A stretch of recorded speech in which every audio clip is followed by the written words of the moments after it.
जैसे ही सौदागर ने आम की गुठली जमीन पर फेंकी, अचानक एक बहुत बड़ा जिन उसके सामने आ खड़ा हुआ। जिन की आवाज सख्त थी। उसने कहा, तुम्हारी इस हरकत ने मेरे बेटे की जान ले ली है। तुमने जो आम की गुठली फेंकी वो सीधी मेरे बेटे को लगी और मेरा बेटा मर चुका है। अब तुम्हें इसकी सजा दी जाएगी। यह सुनकर सौदागर का दिल दहल गया। वो एक लम्हे के लिए साकित रह गया। उसे अंदाजा नहीं था कि एक मामूली सी हरकत उसे इस हाल तक पहुंचा देगी। उसने फौरन कहा, मुझे इस बात का इल्म नहीं था। मैं नहीं जानता था कि यहाँ कोई मौजूद है। मेरी नीयत किसी को नुकसान पहुंचाने की नहीं थी। मैंने जानबूझकर कुछ नहीं किया। जिन ने जवाब दिया, नीयत का फैसला बाद में होता है, फैसला अमल पर किया जाता है, और तुम्हारा अमल मेरे बेटे की मौत बना है।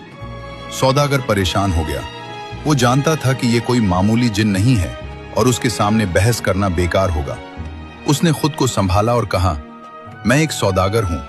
मेरे जिम्मे लोगों के हक हैं, अमानतें हैं और वादे हैं जो अभी पूरे नहीं हुए। अगर आज मुझे सजा दे दी गई तो बहुत से लोग नुकसान में आ जाएंगे। जिन ने कहा, यह सब मेरे लिए कोई मानी नहीं रखता।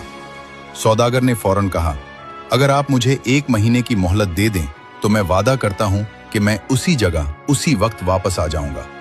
अगर मैं वापस ना आया तो आप जो सजा चाहें दे सकते हैं। जिन ने सख्त लहजे में कहा, तुम्हें लगता है हम जिन्नात इंसानों के वादों पर यकीन करते हैं? सौदागर ने जवाब दिया, मैं आम इंसान नहीं हूं। मैंने कभी वादा नहीं तोड़ा, कभी धोखे नहीं दिया। मेरी पहचान मेरे वादे हैं। जिन कुछ देर खामोश रहा, फिर उसने कहा, अच्छा सुनो, अगर तुम मुकर्ररा वक्त पर वापस ना आए तो मैं खुद तुम्हारे घर आऊंगा। मैं जानता हूं तुम कहां रहते हो। मैं तुम्हारे घर वालों को भी जानता हूं।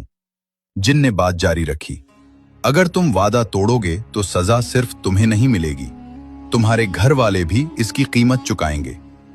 यह सुनकर सौदागर के चेहरे पर घबराहट साफ नजर आ गई। उसने फौरन कहा, नहीं, मैं ऐसा नहीं होने दूंगा। मुझे अपनी जान से ज्यादा अपने घर वालों की फिक्र है। जिन ने कहा, तो फिर याद रखना, 1 महीना, न 1 दिन कम न 1 दिन ज्यादा। अगर तुम वक्त पर वापस आए तो मैं तुम्हारी बात सुनूंगा, और अगर ना आए तो अंजाम तुम जानते हो। सौदागर ने सर झुका दिया और कहा, मैं वादा करता हूं कि 1 महीने के अंदर जरूर वापस आऊंगा। ये मेरा कौल है। जिन ने आखिरी बात कही, याद रखना, हम वादे भूलते नहीं। उसके बाद जिन गायब हो गया। सौदागर वहीं खड़ा रहा।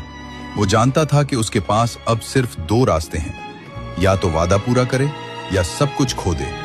और यहीं से इस कहानी का असल इम्तिहान शुरू होता है। सौदागर घर पहुंचा, मगर उसी दिन से उसने अपनी तमाम जिम्मेदारियां पूरी करना शुरू कर दी। जिन लोगों का कर्ज उस पर था वो अदा कर दिया। जिनकी अमानतें उसके पास थीं वो लौटा दी। जिनके साथ कारोबारी वादे बाकी थे उन्हें निपटा दिया।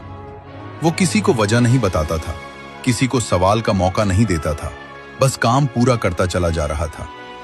दिन गुजरते गए और उसके काम खत्म होते गए।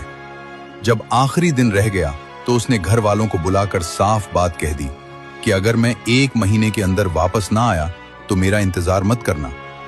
उसके बाद वो सफर पर रवाना हो गया। वक्त मुकर्ररा पर वो वादे की जगह पहुंच गया। कुछ देर बाद वहां एक दरवेश आ गया। सौदागर ने पूछा, आप कौन हैं? दरवेश ने जवाब दिया, अल्लाह ने मुझे तुम्हारी मदद के लिए भेजा है। सौदागर ने कोई सवाल